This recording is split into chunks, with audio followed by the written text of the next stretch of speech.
Pop those drinks. It's time for Sports Around the Bar.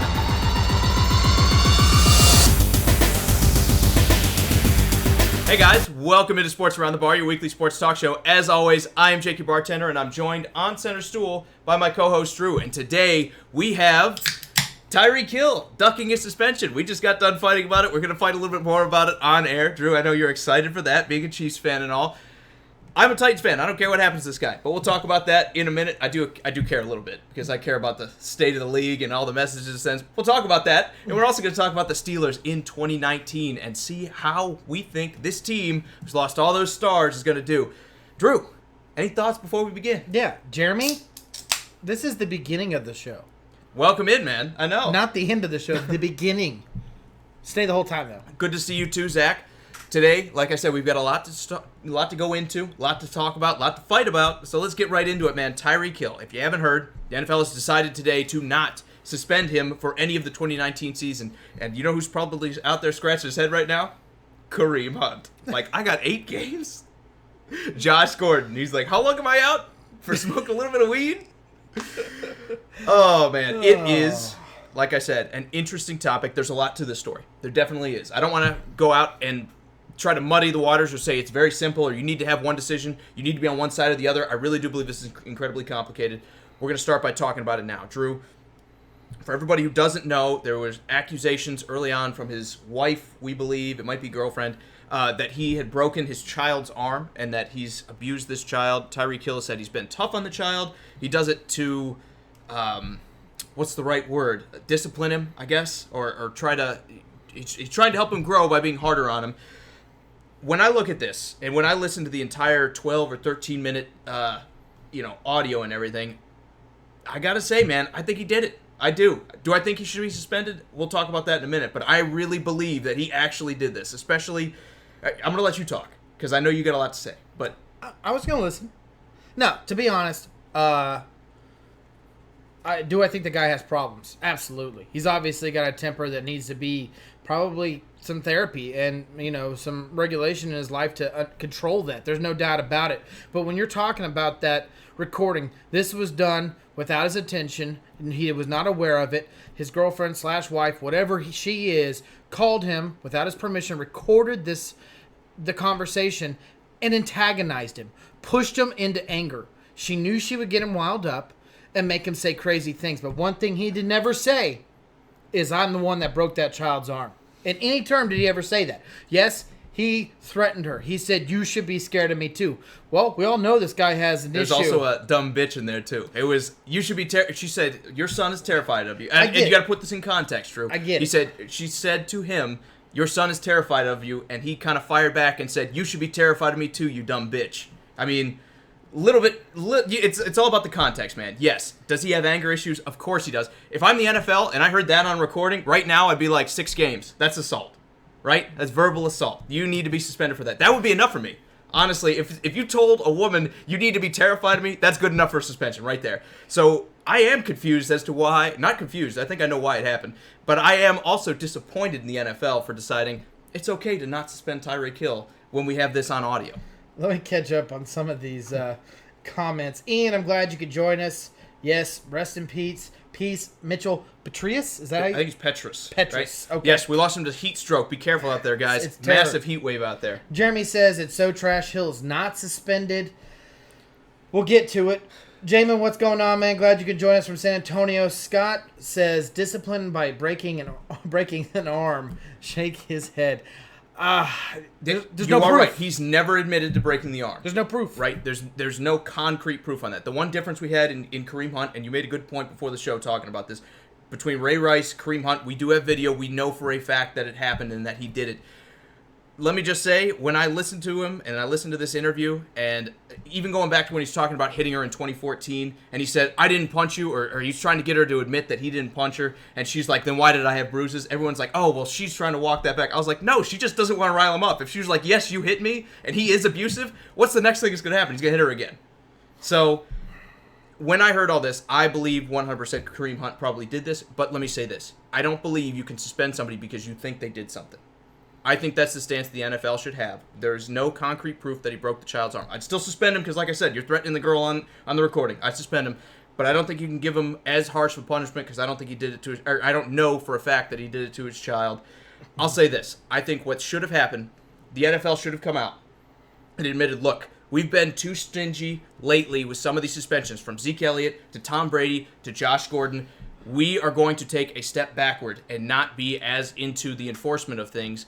And if you're going to let him go, I'd be okay with that, if that's what they did. If they made a statement like that, like, look, it's not our job to play the police, because Kansas City police are not pressing charges against Kareem Hunt. Or, Tyreek Hill.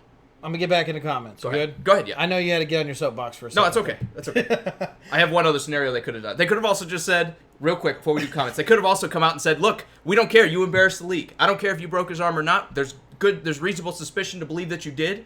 So we're going to throw the book at you anyway. They did it with Tom Brady. They did it with Zeke Elliott. They did it with Kareem Hunt. They did it with Ray Rice. They said, you've embarrassed this league. We don't care what you did necessarily. You don't embarrass us. And when that's the case, you get as big of a suspension as anybody else. They didn't do that here. They really didn't. But go ahead. Let's go comments. No, I want to go comments, and then I want to answer back to what you said. Frank, what's going on, man? Alex, I'm glad you could join us. Cody says, women make everyone crazy. No doubt about it. Neil said, to me, he basically admitted he broke his kid's arm and his son should be afraid of him. No, he never did, Neil. And that whole conversation, not once did he say, I broke my child's arm, I did it, or I broke it, or I'll do it again. Nothing like that ever came out of his mouth. As he has reportedly said, he has been very hard disciplining his son. So his son is afraid of him. There's no doubt about it. And when I was a child, I feared my father. Not because he break my arm by any means, but because he was the strong hand. He was the one that did the disciplining. Neil, I'm also not sitting there saying that Hill's this just wonderful guy in the world that everyone should like and admire. That's not what I'm getting at. But if we sit there and we suspend every player that ever went to his wife, girlfriend, family member and said, you should be afraid of me and all this stuff, guess what? We'd probably have half the league gone and suspended, because this just happens all the time. Hill, unfortunately, was this is a victim. He was recorded without being known that he was being recorded. That is, you can't do that. Well, you can't use it in a court of law. And exactly. You can't use audio on a regular person. You can record, you can like record CCTV it, with no audio, but you're right. This was technically a crime she was committing by recording this without his knowledge. So my point I'm getting across is, if the NFL suspended him because he got angry because his girlfriend/wife, whatever she is, antagonized him, knew the buttons to push, he was going to react to it. That's what she was getting. That's why she was recording this. The guy's got issues. There's no doubt about it. The guy totally has issues. To Jamin's point, I hope I got that right, man. If I'm mispronouncing it, if you give me a phonetic spelling, I'll try to get it right here in the comments. He says her family also has a history of extortion. And he is right there. I've seen some of that, too, that there was talks that, maybe back in 2014 she tried to extort him and everything, trying to get money out of him, because obviously they knew he was probably going to make his way into the NFL. There's a chance that's the case here, too. And with this being about a child, all the records are going to be sealed. The NFL probably doesn't have as much information as they have as if this happened to an adult. The police aren't going to tell them anything if it's related to a child. All those records are sealed. That's how it goes with juvenile court. You can't get a hold of any of that. So I think that probably played a part in this, too. The NFL didn't have the same amount of information they could have had if this happened to an adult. But like I said, you've suspended guys for just thinking they did something wrong. Or Zeke Elliott, where he just embarrassed you a couple times in a row. And let's face it, nothing Zeke Elliott has done has been as bad as what we suspect Tyreek Hill of doing. I think you can I think you can still throw the book and suspend here. Also, Jeremy, really quick, and then we'll get back into yours. He says, are they still together? He honestly doesn't know what to say about the situation. He's confused. Money. I mean, Ray Rice's wife got absolutely punched to another planet, and she stayed with him, and she was the one trying to convince Roger Goodell, please don't suspend him. I think money comes into it for a big part of it. I do believe some of these women also fall in love with guys like that, and it's what there's all kinds of studies out there about abuse victims and assault victims and why they get stuck and why they can't ever leave. I'm, again, not an expert, but it's out there if you want to know why she probably is still with him. Or she's an extortionist, one of the two. Scott says punching him in the chest is just as bad. I am a father of a young daughter, and I can never imagine putting my hands on her beyond a spank to like the thigh or the buttocks. But It blows my mind that some people, that's how they decide to discipline, but usually it's because of how they are raised. It was probably the exact same way or even more stricter than that. Jeremy, we will start calling you Jeremy G if that's what you want. Steven, glad you could join us, man. He says, honestly, I think Tyreek is a piece of shit, and I 100% wouldn't be surprised if he did this. No way in hell should he be suspended. The guy wasn't even charged. How can you suspend him if he wasn't even charged? The NFL doesn't determine the law, and that's the police and the courts to decide. If they say he shouldn't be charged, it should be done. Signed by a lifetime Raiders fan that hates the Kansas City with a passion. And you do have a point, but my counterpoint to that is Ray Rice wasn't charged by Atlantic City. And that's like dead to rights, right? No, everybody knows he did it. But there was a video. And I'm with you. But that's it. We can't judge our entire base of proof on, did the law charge him? Because I think that system's flawed too. I think when the NFL's looking at it, I think that's what it can still cost you. You don't want to have that persona of we're hiring all these thugs and all these murderers and all these terrible people out there, because you will lose fans to that eventually. You can't have all these events keep happening and not have a negative impact on the sport. And I think that's what it's about. Also, you say you're a Raiders fan. I think you look at Tom Brady and Deflategate. They never had any proof of that. They never had any proof that they actually committed the crime. I mean, there's all the suspicion. Tom Brady still wound up eating a suspension for it, too. And let's not pretend like that matters anywhere near as much as hitting a child does, right? Right. Going with a couple fewer PSI in a football, not the same thing as breaking a child's arm. My best guesstimate for this scenario, and this is conjecture, right? Obviously, you can't convict him for anything. I think Tyreek Hill has some anger issues, like we talked about. He probably wound up breaking the child's arm, and then in a fit of rage, or whatever you want to call it, and then probably recoiled and said, oh shit, what did I do?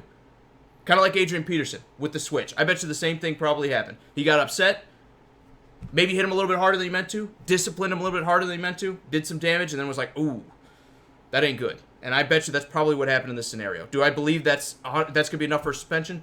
I just want consistency out of the NFL. If you're going to suspend guys for nothing like you have in the past or without concrete proof, it needs to be unilateral. It needs to be across the board. It needs to be for everybody. We haven't seen that. Well, that's can be done in these talks that they're having for the new contract for the CBA, and hopefully this doesn't lead to a lockout. And that's fine, but at this point in time, that's not the scenario. It's Roger Goodell's choice, and he has chosen that this is not worth a suspension.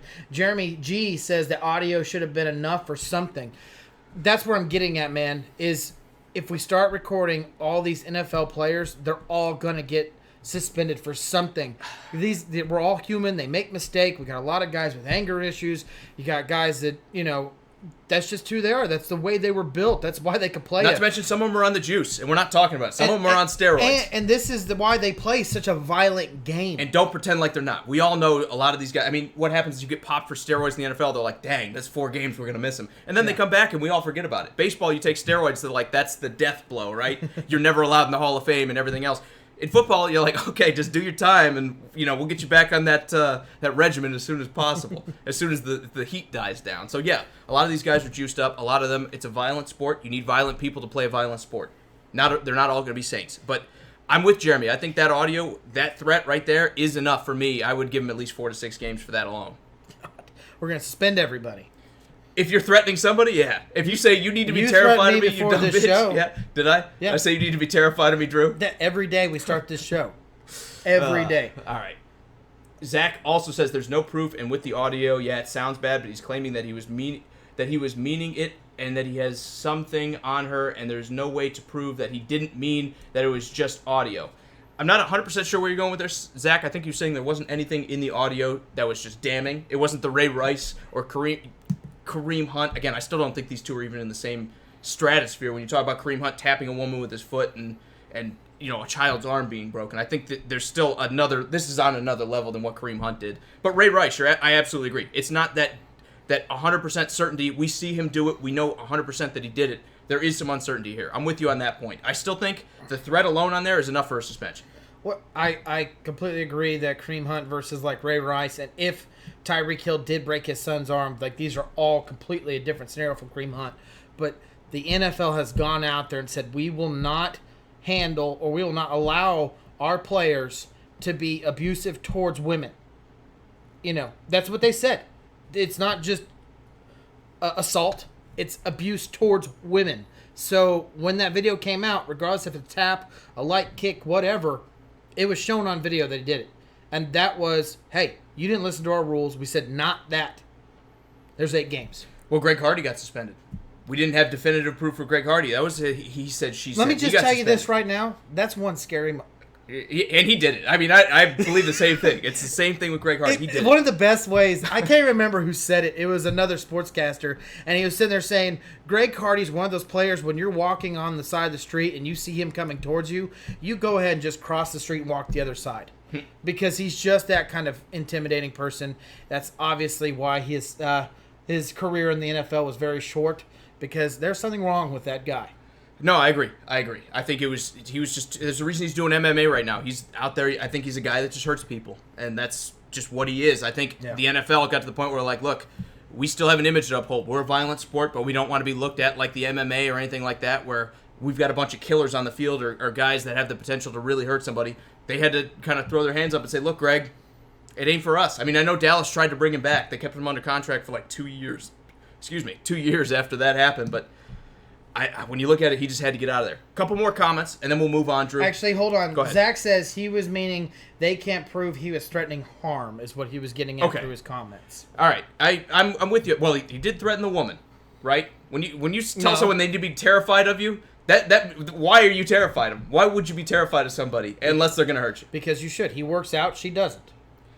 Yeah, but that's still a threat, right? Like, I'm gonna fuck you. That's still a threat. He didn't say that. I didn't. No, he didn't. But it's the same thing. You're adding words. No, I'm not. No, I'm not. It's the same thing. When Drew, if a man told you need to be terrified of me, what do you think that means? Read between the lines here a little bit. I'd say prove it, and he probably would. This is in prison. Yeah. All right. Anyway, Jamin, appreciate that. He says there's a reason to believe the son's arm was broken way before due to him bracing himself from a fall with pics of the boys in a cast at the divisional playoff game against the Colts. I think that's when this happened. This is when all this started to come to light, is right around playoff time. Also, Scott says AP gives his kid a whooping and gets suspended with a switch, but there was still a big difference. I'm with you, Scott. I do, because I do believe that was discipline that got out of control. I don't think your kid walks away with a broken arm on any type of discipline, right? Neil, I'm not being a homer, but I get the comment, and he says that's a threat.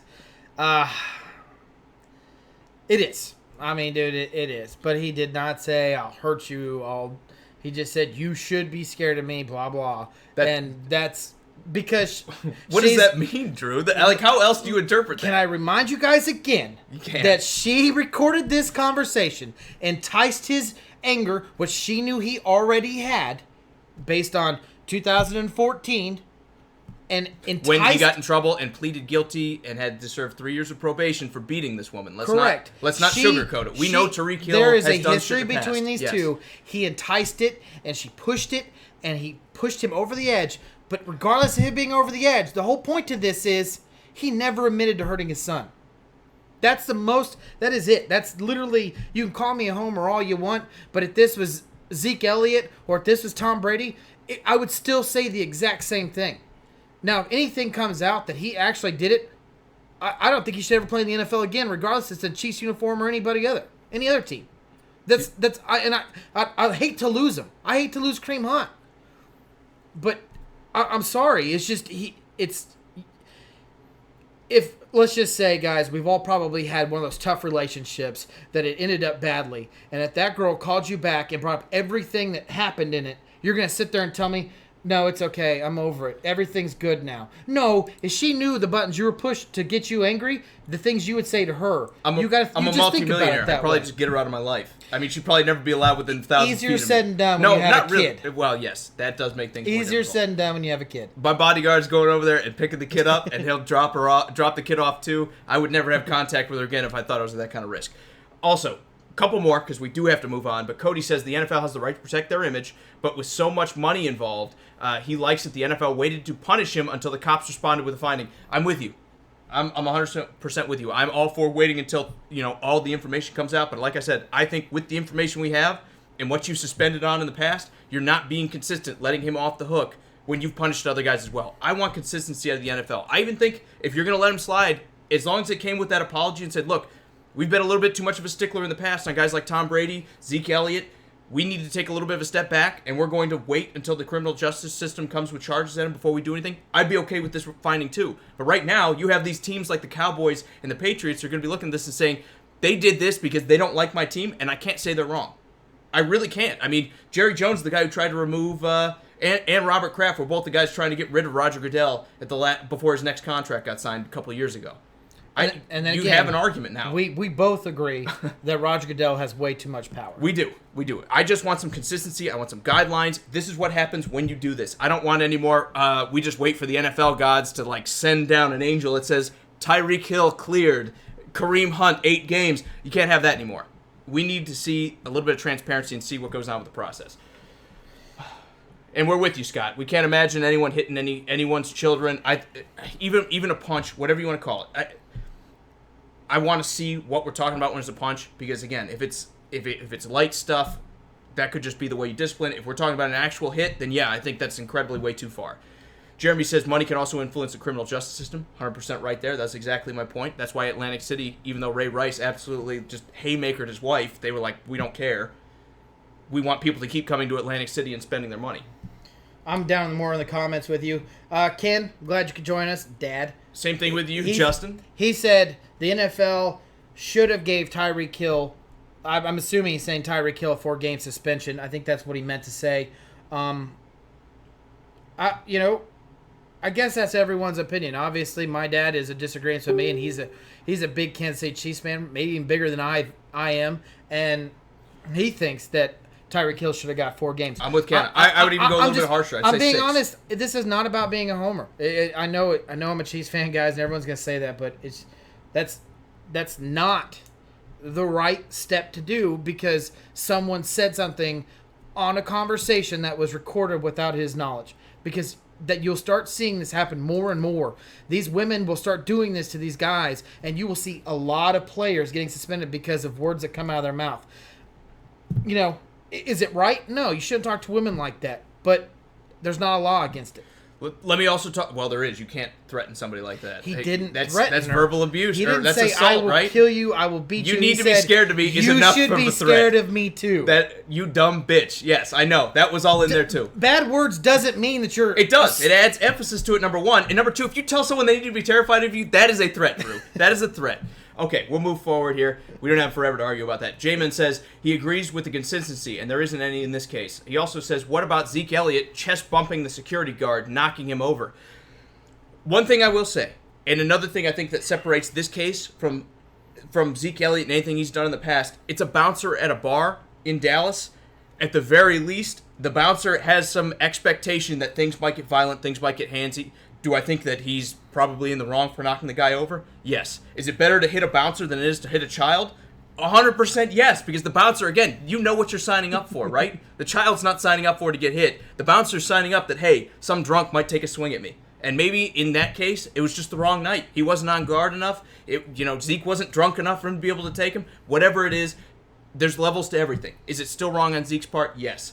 Is the NFL going to... That's going to be the ultimate piss-off, right? If the NFL comes back and suspends Zeke again, like if he gets 8 games for knocking over a bodyguard... or, I'm sorry, a bouncer? Yeah, so that to me is going to be the most interesting case. But I think when you look at things, you have to look at, there's levels to everything. And I think knocking over a bouncer is still in any... you could almost kill the bouncer. Anything short of killing him, and I would say this is a different aspect than what you're talking about, violence against a child or a woman. You got my whole family against me now. Cherie, thank you. My see, wife all in. Yes. says she agrees that is a threat. It's because you're on the wrong side of history Travis here, Drew. says Hill should be out of the league, and my dad Ken says you better start picking better choices of who you're going to be with. Oh, well, yes. I'm 100% with you. Same thing with the linebacker from the 49ers, now a Washington Redskin, whose name I can't think of, the middle linebacker. He was from Alabama, Reuben Foster. Foster, yeah. I was going to say Bowman, but I knew Same that thing. wasn't right. Remember, we were all crucifying him when all that domestic violence came out twice against him, and then both of them turned out to be hoaxes, where the girl was trying to get money out of him. So I totally agree with you. You need to be careful, especially when you get to that kind of level, who you involve yourself with. And I don't think they have kids. So maybe this is the same scenario with Tyreek's woman.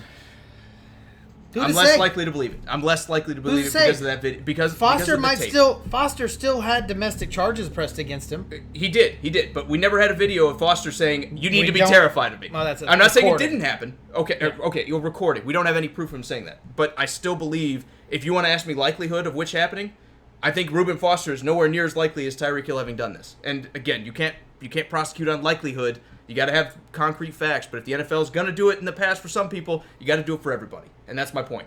So make up your mind, Roger Goodell. All right. Somehow he became the enemy in all this. He is the enemy. He beats his son and his wife. All right. Down with Roger Goodell. Now, I know we can talk about this all day, but we do have some Steelers to talk about, too. Okay. We have to talk about what we think the Steelers are going to do in 2019, so we'll move on to that. Let's talk about a team that everyone's ready to give up on, right? It's over. It's now the Ravens division. It's now the Browns going to the Super Bowl. Drew, are they dead in the water? After 2018 season, yeah, they were kind of littered with a little bit of injuries to, like, James Conner, and obviously Bell's not injured, but he wasn't there the whole entire time. There was a little bit of struggle, but this team just couldn't find a way to get wins. I mean, that's why you sit there, you're sitting at 7-8-1 tie. You're struggling to find how to finish out games. Now, you know who's been sitting in the comments, biding his time, waiting for this? It's been Ian, our resident Steelers fan. I mean, we got a bunch of Steelers fans, but Ian, Mr. Concrete, he's always in here. He's always repping the Steelers. He said this could change everything, but he's heard that the Steelers have offered the Jaguars a 2020 first-round pick and a 2021 second-round pick for Jalen Ramsey out of Florida State. That would change everything. I think bringing in a guy like that with a winner mentality who can kind of take charge of the secondary, which we believe is still the weakest part of this team, or at least the defense. You get a guy like that to lead the charge back there, Steelers could be in the Super Bowl again. I believe that wholeheartedly. And let's talk about why. This was the fourth-rated offense. That's Drew. crazy to hear you say that, because one subtraction they had in Antonio Brown, and I think even though you're losing a great player, you're not going to lose a whole lot because of Juju Smith-Schuster.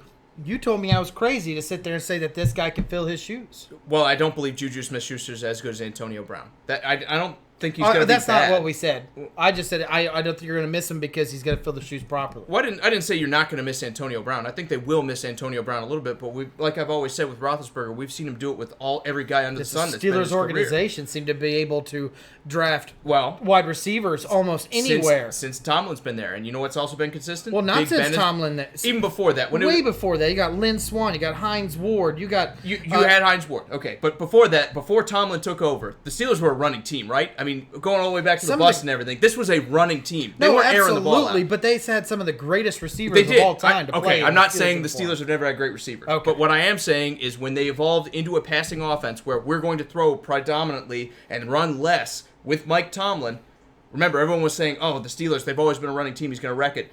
They've always found value out of these receivers at a better rate than any other team. I mean, they made guys like Nate Washington look good. They've made tons of other receivers that they've brought in that every time they lose one of these guys to free agency, they're like, the Steelers are done, right?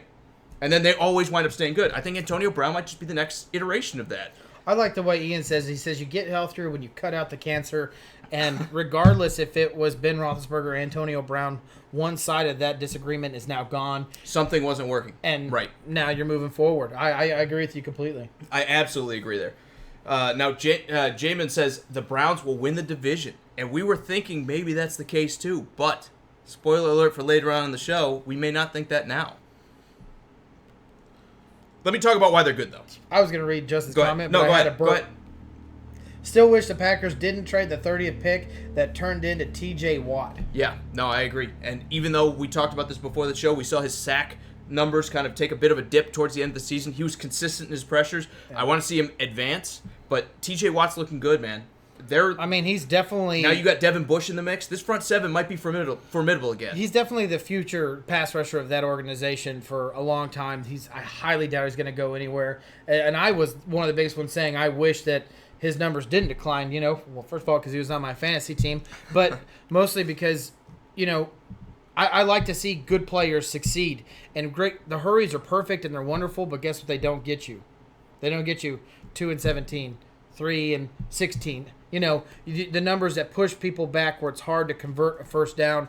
As you said, 2-10 is still good, but those are convertible a lot easier to convert than they are further back. And it's just so deflating when you take a sack on an early down and it throws you out of, or it's third down and you get that sack and it fires up the rest of the team. I agree with you. I think the Steelers need to see a little bit more progression out of him in 2019. And if we get that, we're going to be talking about this front seven being one of the better ones in football. I want to go over a couple numbers here, and then we'll go back to the comments. The reason this team was 7-8-1 last year. They were 7-8-1 Would you believe that I told you they had the 4th best offense and the 6th best defense? When you look at it on paper, this team should have been much better than what they finished, but I believe there's a couple warts we need to talk about. Why did they wind up failing? And I think it boils down to this. They were 31st in the running game. They were able to throw. They were 2nd in the league. They were still chucking the ball all over the lot. Better than the Rams, better than the Chiefs, who we both love offensively, right? Kind of like what the Bucs did, where we just did last week or last episode. And both of those teams were able to run, the Rams and Chiefs, which is why we didn't see their numbers as high. When you have a team that can only be one-dimensional and only throw the ball, it does not lead to wins. So we need to see more out of the running game for the Steelers in 2019. Another thing, even though they were the 6th graded defense when it comes to yardage, they were 16th in scoring. And when you look at things, it doesn't matter how many yards you give up. All that matters in the NFL is can you keep the other team off the board. That can be still scaled a little bit, if the offense is putting you in bad spots. But when you're 16th in scoring, you need to improve on that if you want to be a playoff team. I still believe they have some room to grow on the defensive side. They're still a mid-range defense. Maybe if they can go make a splash trade for Jalen Ramsey, if they can go get somebody else to bring in here, a defensive leader on the backside of this secondary, I think we could see this team take that step forward and be back in the playoffs easily. They could be a 2nd or a 3rd seed again. Everything that you just said with the rankings of the offense and the defense and then scoring and turnover is exactly what I said at the very beginning of when we started talking about the Steelers is this team has a problem with finishing games with a W. It is something that they definitely have to work on and, getting healthier, losing bad attitudes in your locker room, stuff like that definitely help you out. I want to get to some of these comments real quick. Jeremy says, honestly, that's the Bears taking chances on a run, bear down. We did do a Bears episode. I'm looking for the episode. Click on our video tab. We did an entire episode talking about the Bears. We like them. I think we had them 12-4 to spoil that for you, but we talked about every game. We talked about everything they have going on, their additions, their entire offseason, as well as what they did last year. If you want to hear more about the Bears, click our video tab and scroll down because it's been probably about 10 episodes since we did them. We like them, though. We absolutely like them. We like the moves they made. They did good in the draft with what the capital they had. I think they only had a 3rd and a 4th round pick. And then we like what they've done. Matt Nagy should have a better 2019 even. The Bears are the team to watch out for in the NFC North. Sorry, Packers fans, but you got to beat the Bears, right? This is the Bears division until I see something from one of these other teams. Jeremy L. says Ravens and Steelers will win that Ravens or Steelers will win that division. The Browns are too much of a question mark talent-wise. They have it, but is there chemistry there? Potentially, yes. Round 2. You carry this. Carry me, Drew. Carry me. There is going to be a chemistry issue, but I don't really think it's among the players. I know that sounds crazy because you're adding like Odell Beckham Jr. and other players of the sorts that come in, but realistically, the nucleus of this team hasn't changed.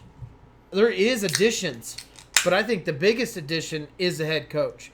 And I'm not sitting here saying Freddie Kitchens is going to fail. I'm not sitting there on that boat where it's like, oh, this is it.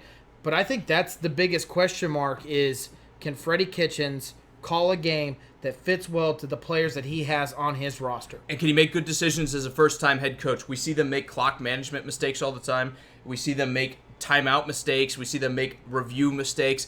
The question is going to be, is he prepared for this moment to take over as a head coach for a guy that hadn't been an offensive coordinator before last year and only did an interim spell as the offensive coordinator for Cleveland? This is a huge jump up. I mean, he was, the quarterback coach before that, I believe? We're talking about a guy that was your quarterback coach last year to running the entire organization and making all the decisions right away. That's a lot of pressure. I think that's the Browns' biggest weakness right now. Chris has a huge comment here. He says if RG3 plays, Ravens will take the division from the Steelers. Browns will be in the second wild card. Watchable division. It is a watchable division. Why you have RG3? Me there. I think I remember Chris talking about RG3 before. He might be an RG3 guy. And I liked him when he came out, but he can't stay healthy, man. Why do you think that he can win the division but not Lamar Jackson? To be honest, he probably throws a little better than Lamar Jackson. Okay. All right. But I want to pump the brakes on that just a little bit. Go ahead. Because I'm not sitting there saying that this guy has an NFL arm. But I don't care how long they practice. He had none of the offseason as the first team quarterback. He didn't get any of those reps. That was all Joe Flacco. So in the middle of the season, they totally had to switch all their offense to adapt to what Lamar Jackson does best. Now he has a whole completely off season. That he is taking all the first team reps. He's getting all the throws to his first team receivers. Let's pump the brakes to sit there and say he's a better, or RG3 is a better thrower than Lamar Jackson until we see this season. RG3 is a better thrower than Lamar Jackson. No I way. still believe it. I still way. believe it. Even after he got shaken up in It's too early in to say Washington. that. It's too early to say that. Well, we've seen Lamar Jackson play 7 or 8 games. We saw him play in college when we were like, Yeah, RG3 got all the first team reps and get a start right off the beginning, and he looked good. But guess what he couldn't do? Stay healthy. No, I guess agree. Lamar Jackson that's the done. biggest thing. Stay healthy healthy for 7 or 8 games. But at Louisville, we're like, this guy can't hit the broadside of a barn. He can make some stuff happen, but he can't absolutely just... He's not RG3. Even RG3, we were asking, is this guy better than Andrew Luck coming out of the draft? I think RG3, when it comes down to it, has more accuracy. I think he's the better thrower. But you're right, he won't stay healthy. And if you let guys get back after RG3, he's going to make mistakes. Chris, I know you're an RG3 guy. I just think the ship sailed, man. I think the NFL took this guy, kind of like David Carr, chewed him up and spit him out. I don't think you're ever going to see a return to RG3. Not near as long as a career, though. Well, yeah, and fewer hits, but I think it's the same thing. I think if this kid would have been in a little bit more, in some bubble wrap, and wouldn't have got hurt, and Washington wouldn't have tried to throw him back out there to the Wolves, coming back from injury before he was ready, maybe we would have seen a better career out of him. I think Shanahan, like I said, threw him to the Wolves. I think he got chewed up early in his career. Zach says nope. He says he believes the Browns have too much ego on that team to function. Well, one thing they have going for them, Odell Beckham, Jarvis Landry played together at LSU. With Zach Mettenberger throwing him the ball. Titan throwback. I know, not a great quarterback. So they are used to struggles at the quarterback position and finding a way to make it work between the two of them. The only ego that I know is new is Odell Beckham Jr. I can't really think Kareem Hunt, Odell Beckham. No, Kareem Hunt was always considered he's a new ego. He's a new ego. A great teammate in the locker room. I get what you're saying. He's a new ego, though. There's going to be a lot of sharing that's going to happen between a lot of skill positions. All here's NFL teams have egos now. Okay, yes. Yeah, exactly. Okay. When you have all this talent, guys are going to want the ball. And that's my point here. Kareem Hunt, even though he's a good teammate in Kansas City, where he's the guy, because he took over pretty early in his career, when you're used to being the guy, you don't want to take a back seat to their other running back, whose name I can't think of, the kid out of Georgia that I never thought would play again, Nick, and his knee folded backwards. God, what is his name? What's Cleveland's other running back? Chubb. Nick Chubb, thank you. That's the question. If Nick Chubb lights things up coming out of the gate while Kareem Hunt's suspended and Kareem Hunt sat on the bench, you don't think there might be a little bit of something going on there? There might be a little bit of muttering in the background. It's a potential. Okay. Here's the best way for me to put it. The only ego that matters on that field offensively is Baker Mayfield. Who is also an ego fiend. He is the one. I like him. He is I like the the one swag, that but makes the decisions. He is the one that's going to feed the ball. And to be honest with you, if it's Odell Beckham Jr., if it's Landry, if it's Kareem Hunt, Chubb, whoever it is that sits there and goes, Baker Mayfield, you need to throw me the ball. Guess what Baker's going to do? No. I throw the open receiver. I might go a different direction. I'm going to say it's Freddie Kitchens.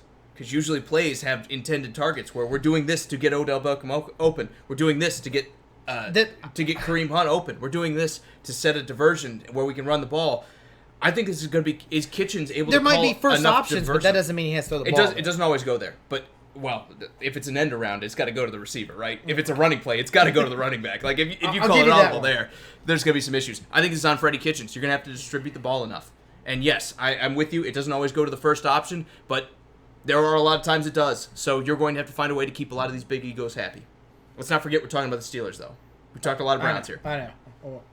We're getting into conversations. I know. It just happens. I know. All right, whose comment is next? Let's do a couple more of these, and then we'll move into the Steelers again.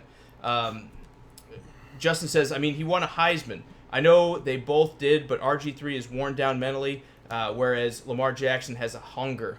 I don't know that the Heisman matters too much. We've seen a lot of Heisman. The Titans have 2 Heisman players. Are they the best team in the league? No. They have Marcus Mariota and Derrick Henry who both won the Heisman, and neither one of them is the best at his position in the NFL. I don't know that I'd crown him that direction, but I'm with you in the sense that I think Lamar Jackson has the brighter upside. He has probably more hunger and probably less of that. I don't want to call it fear, but that's almost what it is. I think when I watch RG3 play, we see a little bit of fear where I just don't want to get hurt again. And you can't play like that. Do you believe that RG3's flash in the pan what's the word I'm looking for? he became so popular so quickly. Do you think that hurt him? Because Lamar Jackson wasn't. He was, the last quarterback taken in the first round in his draft. This guy was not a starter at the first week. I think they're both experiencing. Didn't go out and win Rookie of the Year. I mean, when you're talking about mobile quarterbacks, do you think that I'm just trying to end my question? Do you think RG3? And I know we're still talking about this. That hurt him because what I hear in these comments is like mentally, like just saying he's mentally beat. Do you think that's what beat him? No, because Lamar Jackson didn't have that. I think it was the injury, but I think they're in the same spot in their career. We saw 8 fantastic games, and we out of RG3 at the beginning of his career, and then he got hurt for Washington. We saw about 8 fantastic games of Lamar Jackson last year. The question to me is, can he stay healthy and can he keep that forward momentum going? Because we've seen running quarterbacks come in like Vince Young, like RG3, like Lamar Jackson, have 8 or 9 really good games, and then there's some film out there, and guys figure out how to beat you. Look at the Chargers game last year, right? They just beat the Chargers a couple weeks ago. And then they go and play them in the playoffs, and Anthony Lynn puts 7 defensive backs out there, and all of a sudden Lamar Jackson's out of the game. He can't do anything. Now that they have film on you, are you going to be able to adapt your game as Lamar Jackson well enough to adapt to the NFL and stay successful? That is always the question with running quarterbacks. I don't care about the first 8 games. I want to see about the next 8 games because Vince Young looked great. He took the Titans to the playoffs when he had his flash in the pan where he came in the second half of the season. And then the next year, he wasn't any good. Same thing kind of happened with RG3, but he got hurt. There's some difference there. Then I'll go back to what I said. It's his first offseason. He's getting all the reps of the first team. Let's see what he can do with this before we sit there and label him as just a mobile quarterback who can't throw the ball. More likely, yeah, that's probably it. I mean, I'm not sitting here being oblivious to this. But you wouldn't bench him. And I'm with you. Yeah. I'm 100% with you. You have RG3 does not start. When you took him at 31 or 32, you're already in, right? Yeah. You're all in. It has to be Lamar Jackson. And that's why they benched Flacco last year. Flacco got hurt, but they had to stick with him because they said, we've invested so much, we have to stick with this kid and see if he can do it. Ian says Chubb is a beast in the AFC North, does have the best running backs out of all the divisions. James Conner, I don't know if I'd call him the best. Let's look at the West. I mean, the AFC West anyway. They got the Chargers running back, Melvin Gordon. You got, the Chiefs had Kareem Hunt. They don't anymore. They've got Phillip Lindsay, who looks really good. I like him. I like Rolls Royce. I don't know. Is that the best division for running backs? I hate to say this, but probably the AFC East, where they got Sony Michel, James White, Le'Veon Bell, Shady McCoy. Okay. It's hard. Maybe NFC South? Guys, this might be a great comment that we get to. We might post it after the show. Where we say what division has the best group of running backs, but we got to keep moving forward. We can do this forever. Christian McCaffrey, Peyton Barber, they got it locked up. All right, we'll move forward. Let's talk about their draft really quick before we move on, and then a couple additions. They lost Le'Veon Bell. Everyone knows that. They lost Antonio Brown. Everyone knows that. What they probably don't know is they lost Jesse James and Morgan Burnett, role players in this team as well. Those are pretty significant subtractions. I don't think they did a fantastic job replacing him, but they did bring other guys in who might make an impact. Steven Nelson. Too much money, I think, for a Chief guy who did not wow. I mean, you're getting a guy that, yes, he played all 16 games, but he also played all 16 games in the worst secondary in the NFL last year. I don't like paying this guy $25 million. You know I'm a GM. You know I'm all about the value here, Drew. It's a lot of money to give a guy that came from an unsuccessful squad. Yeah, no doubt. But if he makes him better... Again, what are you going to do? I think this came down to we need a cornerback. There's only a couple out there. If it costs money, we need a guy to play, right? Yeah. All right, they took him, and then they also brought in Mark Barron to play inside linebacker and Dante Moncrief to play wide receiver. Again, not big names, but I think guys that are going to help out. I like Mark Barron. I think in the run support, Mark Barron will be pretty effective. Dante Moncrief fits the defense well. Right. And Dante Moncrief, I think Dante Moncrief is more of a this is your last chance in the NFL kind of gig, but if anyone can get something out of him, I think it's probably Big Ben. Yeah. Or Andrew Luck, but Andrew Luck couldn't. So I don't know. We'll see. I didn't really want to get in the Steven Nelson thing, but Ian says he agrees on Nelson, but the Steelers bring out the best in players. In the secondary? Man, I'm just maybe. I guess I will say what I want to say about him, and you probably said it in your own way. Steelers, you are getting a 16-game player. He's going to be there every time. He's going to be right where the ball's being thrown. He's going to be on his receiver, but he's going to do two things for you that you want him to do that he won't do. He won't pick the ball off, That's just not his forte. And he doesn't tackle well. That's just another one of his fortes. I mean, I've seen him as a Chief. If he can deflect the ball, that's great. But most of these tall receivers jump right over him, makes no difference. And then he has an issue of bringing these guys down. And he does not lead the league or in his team in interceptions, which you're having a huge issue with when you're not turning the ball over on the defense and giving your offense another chance to return to score. Couple more points. I think Jeremy L. has an answer to our question. He says Zeke and Barkley in the NFC East. Let's not forget they have Jordan Howard now as well in Philadelphia. They got some running backs out there in the NFC East. That might be the best division. And he says AP isn't bad for the Redskins. I like Chris Thompson. I think Chris Thompson's underrated for a guy who can only play 8 games. I think they've got some great running backs out there in the NFC East. I think he's absolutely right. Also, Jeremy Joyner wants to know, Bears or Cowboys, who has the most wins this year? We're going to go Bears by about, I'm going to say plus 1.5. I think the Bears probably get about 12. The Cowboys probably get about 10, 11. Have we done the Cowboys yet? We might not have. So, okay, well, stay tuned. We want to see what their schedule looks like before we pick. I like what the Bears are doing. I think the Cowboys are doing an okay job. It just depends on whether Zeke shows up to training camp, because that's the Cowboys' biggest threat right now. Yeah, no doubt about it. Don't have a healthy Zeke. Ty, I'm glad you could join us. And Ian says, besides Artie Burns. I'm not sure where the context is. The secondary he's talking about. All right. I'm all in. Draft schedule. Real quick, we gave them a C+, taking Devin Bush, even though I gave them a C+.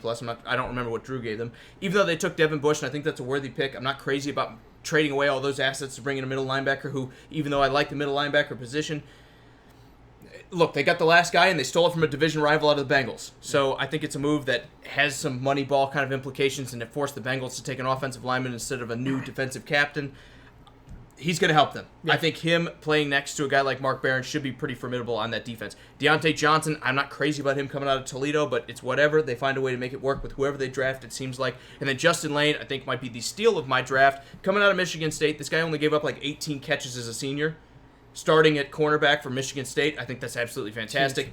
He's not a pickoff guy, but if you break up the pass, that's all that matters, right? If they don't catch the ball, you're still succeeding on the defense. Yeah, kind of just like a Steven Nelson kind of scenario. I think I was a little bit higher in the draft. I think Devin Bush is the better of the two Devins. I know everyone thinks that I'm the Devin White guy, so. But I think Devin Bush, he's a better cover linebacker. But either way, I like this draft, and I like the players that they brought in. The subtractions are huge names, but I think with the addition, and I'm with you, in the way the Steelers make players play a little bit better in that organization, kind of like what the Patriots do, they seem like they're going to have a pretty good year in 2019. So Speaking of the Patriots, let's go ahead and get into their schedule. They get them week 1 on the road, and let me tell you, if this wasn't in Foxborough, the way the Patriots usually start, I'd pick the Steelers to win this game, but we have to go with a loss here. For the simple fact that Bill Belichick might be in Mike Tomlin's head more than any other coach in the entire NFL. I mean, Mike Tomlin's the guy that said recently here that he thinks the bathrooms and the locker rooms are bugged in New England because they always seem to know how to stop what he's planning. I just don't see him winning here. They have a lot of changeover here. The Patriots, meanwhile, even though they have some changeover themselves, are still that team that it doesn't seem to matter who they are. They always find a way to be successful, and it's tough to beat them in Foxborough. I got to go L here. I think the Steelers start 0-1 this season. Yeah, I think the same thing. Going into week 2, they get to come home and they get to face the Seahawks. This is not an easy start to their season, but we think that they can get a win against the Seahawks team who can run the ball, but throwing the ball, even though we like Russell Wilson and what he can do, his receiving options are pretty slim until they start developing in this league. Absolutely. Plus, on top of that, I think the Seahawks, even though they're a good defense, I don't believe they're going to be good enough to keep Big Ben and this, let's not forget, second-rated passing offense from last year off the board entirely. Yes, you're going to miss Le'Veon Bell and Antonio Brown here. I think they edge out the Seahawks at home at Heinz Field this time. Yeah, that's kind of what I was getting at, is the fact that when the Steelers start putting up numbers and points, can the Seahawks repeat that? And as much as I like Tyler Lockett, we all know this. We don't know what... He's not good. Yeah, we don't know what DK... I said, yeah. I don't know what DK Metcalf is going to be. We don't know where his other receiving options are going to be. And if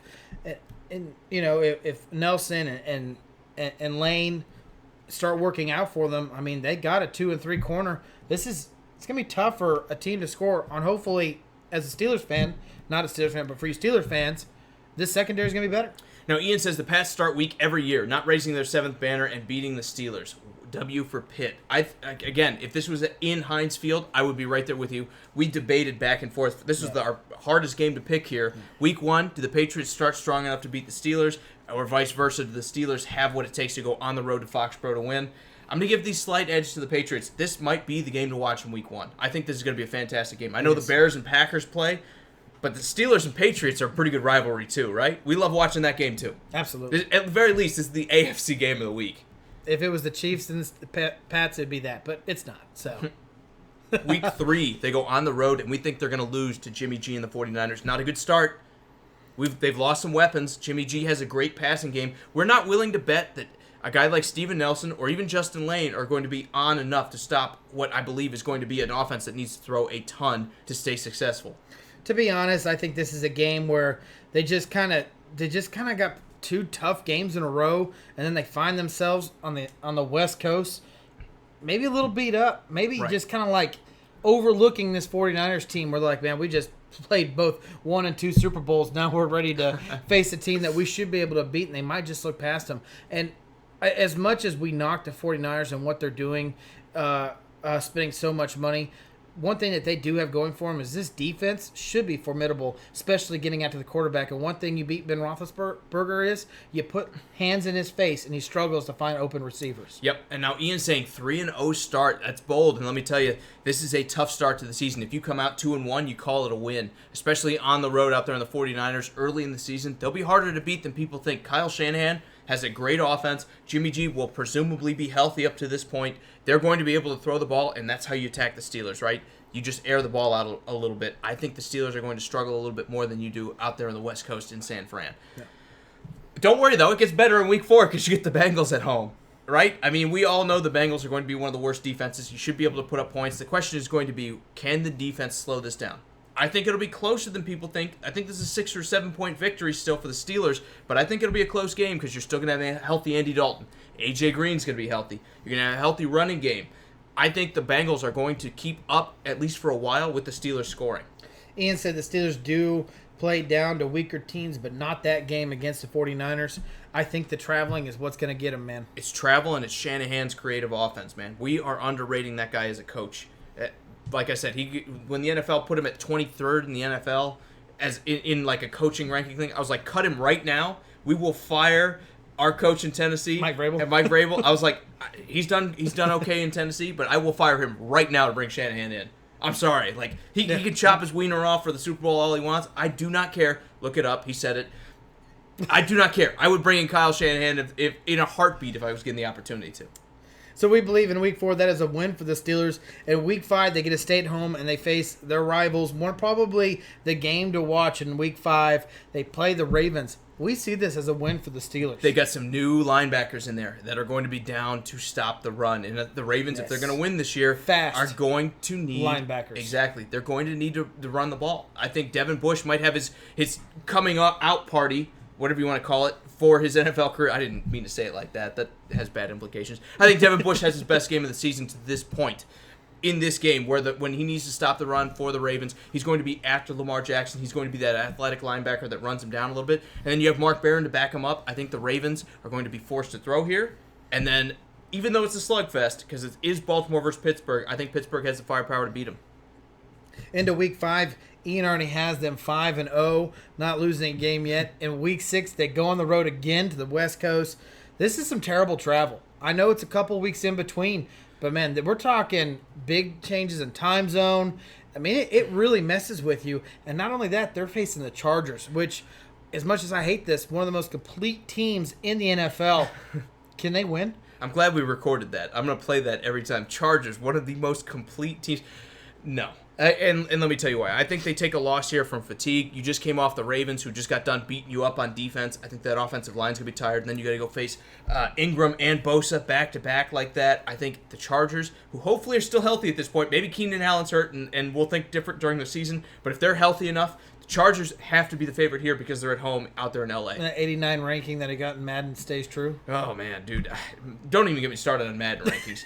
Taylor Lewan's an 81, all right? Multiple-time Pro Bowler. They gave him an 81, but that's okay. That's fine. Madden can do whatever they want. He's not that good, bro. Obviously not. Let's talk about their bye week, week 7. It's early enough in the it's late enough in the season. I'm not going to call it a killer. It's not week 4. It's not week 5. But 7 is still a little bit earlier than a playoff team wants to have. Yep. Is this punishment for having a bad schedule last year, or for having a bad finish last year? I should say. If they finished with 10 wins, would they have a week 7 bye?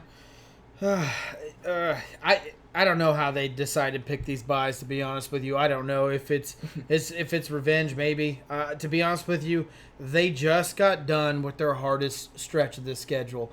Week 1 through 6, they all play formidable defenses. Some of the best defenses that they play all year long. I know there's a lot of division games, but that's just the way it is. After that, their schedule gets very easy. Manageable. Very manageable. Very easy. The NFL. There are tough teams here. Let me finish. Still. Easy compared to their first 6 weeks. Yeah, I'll give you that. You're not facing Murderer's Row. And I wouldn't say Murderer's Row either. I think the 49ers could potentially be a win. I think the Bengals could potentially be another bye week where you just get way out in front of them and you're coasting. But you're right. They have some tough teams coming up. I think looking at it, it starts with the Dolphins. You need to win that game out of the bye. It sucks that is the team you get the 2 weeks to prepare for, because on paper the Steelers should be able to handle a team like the Dolphins. You want this to be the Colts or the Rams that they play in weeks 9 and 10, but at the very least, we're going to call week 8 a win. 2 weeks, it's the Dolphins that aren't a complete team. They're going to have questions to go, new head coach. They have, the whole Dolphins franchise is a big question mark right now. The Steelers have some stuff figured out. They should win. Right. Week 9 at home, they play the Colts. And this is going to be a tough game. And what's going on, Julio? Glad you could join us. He says he loves us. We love you too, Julio. We're glad you're here, man. This is going to be a tough game. You know, I'm not sitting there saying that the end of their schedule's so weak that they got an easy walk in, but they get easy teams and then they get a hard team. They have a bye. They get the Dolphins, which, by the way, this team could surprise anybody regardless of how we think about them. We thought very less of them last year, and they won a lot 7 more games than we thought. But going into week 9, they get the Colts at home. We think this is a game that they could win, but we think it's going to be a huge shooting match. This is going to be a challenge. Who can score more points? Now, Justin Houston's coming in. They're going to have a better pass rush than they had last year. I think the Colts are going to still be somewhat formidable on defense, but I'm still going to pick the Steelers to pick them apart. This is going to be a shootout, like you said. Andrew Luck's going to be airing the ball out. I don't think Marlon Mack does very much in this game. I think this is going to be more of a, if he does something, is catching the ball. And then Andrew Luck versus Ben Roethlisberger, shootout, who can put up more points, because these teams both are going to be vying for playoff position, I believe, or at least in their minds they're going to be vying for playoff position. They're going to need to see this game as a must-win. It's going to be 45-43, and I think I'm going to take the Steelers here. I think Big Ben, with his experience, with the rest of this roster, probably a little bit better on the defensive side than the Colts are still. I'm going to go Steelers here. It's going to be close, though. I'm kind of with Ian. I think that you might see a lot of turnovers from Andrew Luck, and he's sitting there saying that Bush gets to himself. I'm agree with you in a sense, because I think Bush and Mark Barron, the additions to them and their linebacking core, can cover these tight ends that Andrew Luck loves to throw the ball to. And that's going to be a big matchup. I think Eric Ebron, if he can find a way to dominate these younger tight end, this younger linebacker in Devin Bush, or if he finds a way to take advantage of Mark Barron, this could go Colts. It's going to be the matchup to watch, I think, out of these two. Because, yes, we know Andrew Luck will still throw to T.Y. Hilton. He'll still find a way to get his receivers involved. And we know Pittsburgh probably doesn't have the corners to totally take those guys out of the game. But if he gets those tight ends going too, that might be a win for Indianapolis. I think that is the question mark. Can these tight ends, can Jack Doyle or Eric Ebron find a way to make an impact in this game? A couple more comments here. Ian says it's way too early. The NFL hates Pittsburgh. Try being a small market team. Let me tell you, Buffalo, Tennessee, every time we play the Dolphins, apparently we get screwed out of a win. Let me tell you, if you think the NFL hates your team, try being a small market team and not getting all these calls. It's tough. Let me tell you, okay? My heart hurts. Week 10, they get to stay at home. This is like one of the longest stretches at home. 3 weeks now, but they're kidding the LA Rams. This is going to be a tough game. This is, and I sit there and say why, because if it comes a defensive struggle, I think the Rams have what it takes to win a defensive struggle. And if it becomes a shootout, I think this is a team that could beat the shootout against the Steelers. Now, Julio says Big Ben is on his way out, but Luck is on the rise. You are right, but am I willing to put Big Ben in the retirement home at this point? No, I think he's got another year or two that he's going to stay effective. In there. Well, I was going to say, he's like, I'm done. And then they draft a quarterback in like the 4th round. He's like, how could you? You betrayed me. No, I know. But I'll say this, Julio. I think while you are right, and the next couple of years might reflect that, I'm not willing to put Big Ben out of the mix. This was the second best passing offense, and you don't get there without Big Ben throwing the ball. Correct. I think we're still talking about another 2 to 3 to 4 to 5 to 8 years where Big Ben's effective. And I know that sounds crazy, but we've got Tom Brady talking about playing to 45. Big Ben in his mind. Interceptions have increased significantly. I agree. This is going to be the thing to watch. But also, when you have a guy like Tom Brady saying, I want to play to 45, play till 45, every other guy in the NFL is looking at it and saying, I want to beat that. You only get there if you're hyper competitive. Right. And I guarantee you Big Ben is probably thinking about that right now. All right, we'll move forward, though. Let's talk about this Rams game. I think the Rams, after playing a team like the Colts, are going to be too much for them. This is one of those scenarios where you just had a really rough game. You pulled out, you dogged out a win. You barely got that W. And then you go and play the Rams the week after that. And that defense is going to be different. You're going to have Aaron Donald rushing from the middle instead of Houston from the outside. And then you have to go and face a creative offense like they have out there in LA. I think this one is going to be a little too much. It's good that they're both at home. But I think you're probably going to call one of these games a win and one of them a loss. And either way, you're happy with it. Ian says this is a game that the Steelers need to prove that they're still legit. The Rams could be a loss at home. The Rams scheme seems to confuse the Steelers in the past. And it's not just you. It's just about everybody in the NFL. I mean, as much as I like Kyle Shanahan, Sean McVay's in that same category where he runs such a creative offense. It's really hard to gauge, unless you have an elite defense, what they're going to do. Or you're the Patriots and they choke in the Super Bowl. Ken saying go out on top. Dad, are you thinking that Ben Roethlisberger and the Steelers can win a Super Bowl this year? I know you don't feel that way. As an AFC Chiefs fan, I know you're hoping that. I'm a Titans fan. I want to see them lose too. They're that team that are the Titans but better. So yeah, I would like to see the Steelers come up a little bit short myself. So week 10, we see this as a loss for the Steelers. We think the Rams are just going to be a little too much. Week 11, they go on the road to Cleveland to face the Browns. The crowned NFC North or AFC North, AFC North champions, at least on paper. Super Bowl champions. I mean, people are out there saying the Browns are the Super Bowl favorites.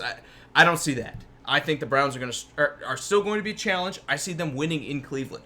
I think the Browns are going to, by week 10 or week 11, whatever this is, are going to have the defense a little bit better. Their offensive line is going to be clicking. Their receivers are going to be clicking and firing on all cylinders. Short of an injury, I think this team is going to be very, very dangerous. It might turn into another shootout, but what's the difference? The Steelers were the 31st running team last year. The Browns are much better and got better signing Kareem Hunt. I think they're going to be able to run the rock, throw the rock. This is going to be an offense that the Steelers are going to have trouble matching up with pound for pound. Ian says, sorry, Steelers Ben fans. I mean, you dominated them for like 12 years. No fear. He thinks it'll be 31-14 Pitt. Yeah, okay. Well, let me pump the brakes. Just like I was trying to say, Big Ben knows Ohio when these teams are garbage, right? I mean, he wins when these teams are bad. The best case scenarios are like he beat the Bengals when they were all right. Like, what was it, 4 or 5 years ago when they made the playoffs? Yeah.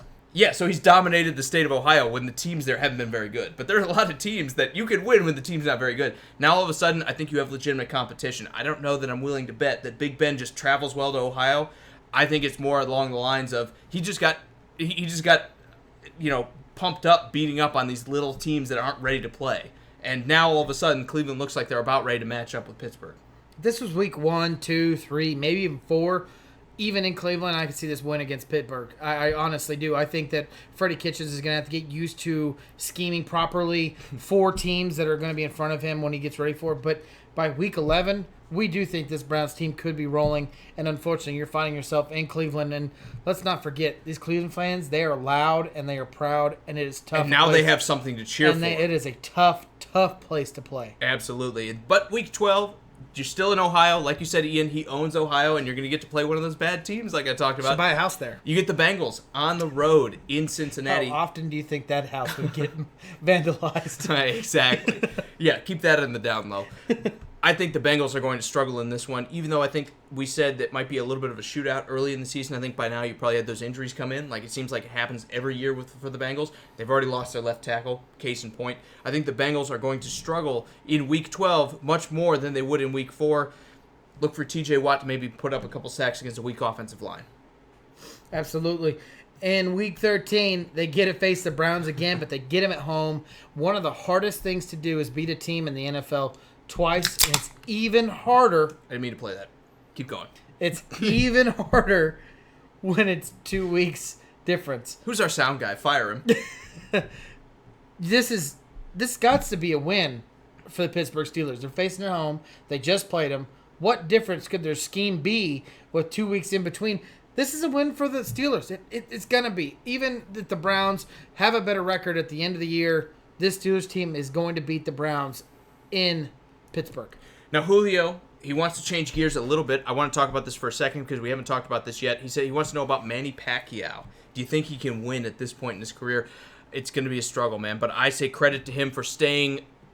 Unlike Floyd, we've never seen Manny Pacquiao dodge fights, right? We saw Manny Pacquiao get dodged by Floyd Mayweather for years, and then all of a sudden he fights him when Manny gets old and beats him by like a split decision at the end of a fight where neither guy got knocked out. I think Manny Pacquiao is like the biggest warrior when it comes to boxers of this generation, whereas a lot of guys like Floyd Mayweather want to fight guys when they want to fight guys. And they want to pump some guys up that aren't maybe in the same kind of realm as him. I say props to him hanging on as long as he can. I can't pick him to win, but I say regardless of what happens, I don't care if he gets knocked out in the first round, the fact that he's fighting on the big of a stage as he is right now, absolutely fantastic. He's a workout freak. He's a condition freak.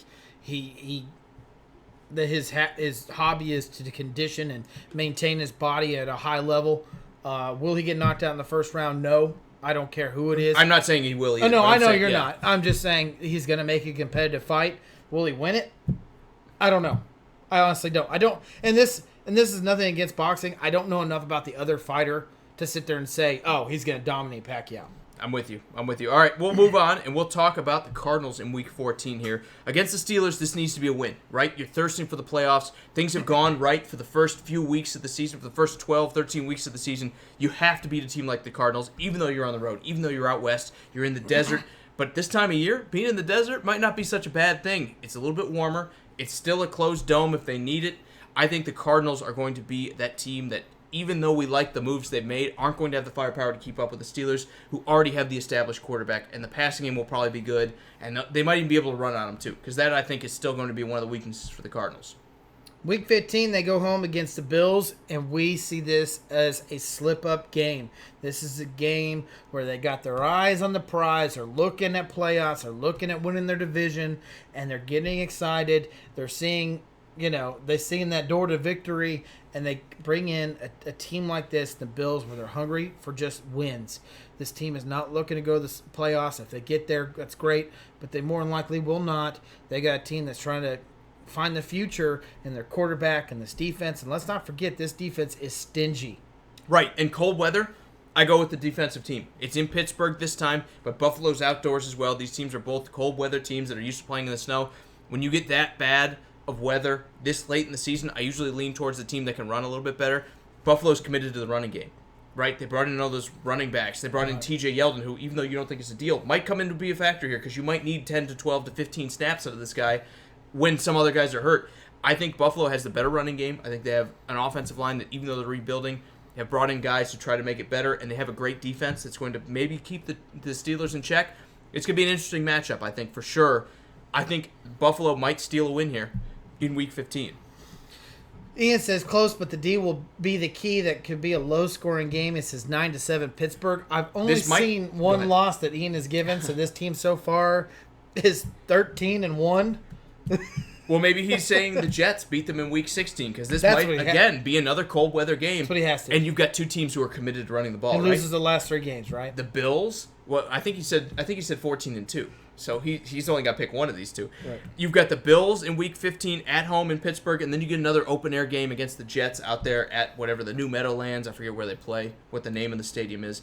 Is it MetLife Stadium? I can't remember. I think it is MetLife. Is it MetLife now? It used to be the Meadowlands. It used to be the Meadowlands. I think it's MetLife now. MetLife at the Meadowlands? It doesn't matter. It's going to be cold, right? It's going to be cold. And they're going to have to play the Jets and Le'Veon Bell. Okay, we're talking about revenge games. We wanted to go with Le'Veon here, and the revenge factor of you guys didn't pay me, you didn't believe in me, I'm going to go play my heart out here. But there's no guarantee he's healthy. And I don't think the Jets are going to be throwing the rock all over the Steelers, which to me, still the way you attack the Steelers, you throw it through the air. The weather might be bad as well. I'm going to go for a slugfest here, but I'm still going to take Steelers to edge this one out instead. C.J. Mosley's in town. They just drafted that big D tackle, so I don't think the Steelers are running, but it might be a catch. It might be a defensive mistake from the Jets that winds up being the difference here. Ian's saying Jets is a loss. Dobbs will start and rest for the playoffs. Week 16 rest? You're not resting at 16. If it's anything, it's 17 plus. If Josh Dobbs is playing, you're right there. It's a loss. Believe me, I've watched enough UT football to know Josh Dobbs can't hit the broadside of a barn. I don't know why Pittsburgh drafted him, let alone spend a third or a fourth round pick on the guy. Absolutely a terrible backup quarterback. I think it's going to be Landry Jones, if he's still even there, ahead of Josh Dobbs. Beyond that, Ian, I'm kind of with you. This is going to be one of those games that, just like Buffalo, just like we've said a couple times, you want to get one of these two wins. Maybe Buffalo is the loss and the Jets is the win. Maybe the Jets is the win and you lose to, or whatever the vice versa I said. But I think when you look at these two teams, they're both smash-mouth football teams that are going to run the rock and play good defense against you. Come away with one, and you're on your way to the playoffs. So he's got him as a 2-week resting for his starters because he's only got one loss. So do you find yourself... Yeah, Landry Jones is in Jacksonville. He's no longer... That was this year then, because I remember they had him last year. Week 17... He might start in Jacksonville. Look out, Nick Foles. In Week 17, Ravens come in. This is a W that we see for the Steelers. We think this is a play for the division. We see this as a play for the playoffs and where you're going to be. If you're maybe AFC West blows up, and this is maybe for a bye the first week in the playoff. And even more than that, we have the Ravens sitting at 8-7 going into this game, and we have the Steelers at 9-6. So this is, like you said, probably for the division. We see the Steelers having more firepower, more discipline at quarterback, more age and experience at quarterback. Even on the defensive front, they've worked on the front seven, who's going to be able to contain this Ravens running game, which is basically what the Ravens are selling out to at this point. I think the Steelers come away with another ugly win. I don't think the starters are resting by any means, but I think they wind up getting to 10 wins, finishing 10-6, because they're able to edge out Baltimore at home at Heinz Field. Either way, I just want to see another immaculate extension. That's what I want to see in this game. If there's anything short of that, I'll be like, man, disappointment. Ian says that's why you rest in Week 16. Week 16, you have to beat the Ravens and start for the playoff run. But I think if you win in Week 16 and you distance yourself from the Ravens, I think it's too early to give up. You can't rest in 16 because you're going to say, we need to stay ahead of the Ravens, so this game doesn't matter, right? I think if you rest in 16 and you lose and they win, you come into this game. It would shock me if they're resting at Week 16. It would be definitely a strategy we haven't seen. I'm not saying it couldn't happen, but I think when you go into this Jets game, 13-1 going into Week 16. All right. Yeah, just rest everybody at that point. Give them 3 weeks off. But I think, again, at 10-6, we had the Browns at 10-6, but we also had the Steelers sweep the Browns. Right. Which means the Steelers, in our book, have won the AFC North. They split. Did they split? Yes. They split. All right. Well, in that case, it comes down to division. I don't remember what we have for the Bills or for the Browns, but I think we still have the Steelers because I think we have them losing just to the Browns. They're 5-1 in division. Yeah, they do because they sweep the Ravens and they sweep the Bengals. The Pittsburgh win the division. Right. So we have the Bengals. Or I'm sorry, we have the Bengals at the bottom. We have the Steelers barely beating out the Browns by a tiebreaker to win this division at 5-1 in the division. Do you think that's too high? Did we go too high? Because even talking about this, we're like, man, we like the Browns. We like the Ravens, who we had at 8-8. We like the Steelers, too. We think people are sleeping on them because they lost a couple stars, but they've lost stars before. I think when you look at the schedule, they're ready for it. They are. They have an easy schedule. It is easy. And it's because they finished 7-8-1 last year. As easy as the schedule can be, this is an easy schedule for the Steelers. It is tough, week 1 through 6, and I'm not saying that's their hardest games. It's consecutive hard games. But the end of their schedule is significantly easier.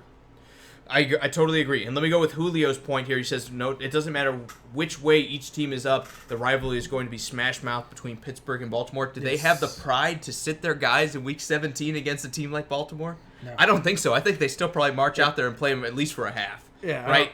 Yeah. At least try to prove the point that we run this division. Yeah, it would be. No doubt. Ian saying Kings of the North, as always. He's saying too high, but 14-2 is his call.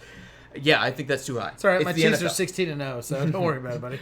My Titans won the bye week. They're 17-0. But I don't think you're too far off here, Ian. I think you're probably 4 games ahead of schedule. But you come back into the playoffs for the Steelers, who everyone's ready to throw in the towel and say they're not ready. You have Antonio Brown and Le'Veon Bell gone. The season's over. Throw it out because the Browns are winning the World Series or winning the Super Bowl anyway. The Steelers team's gonna be formidable. My last thoughts is, even though on talent you have gotten worse, there's no doubt about it. You can't get rid of the best receiver and the best running back in the league, and sit there and say we're a better team. But realistically, when they're a cancer in your locker room, you are a better team without the talent being there.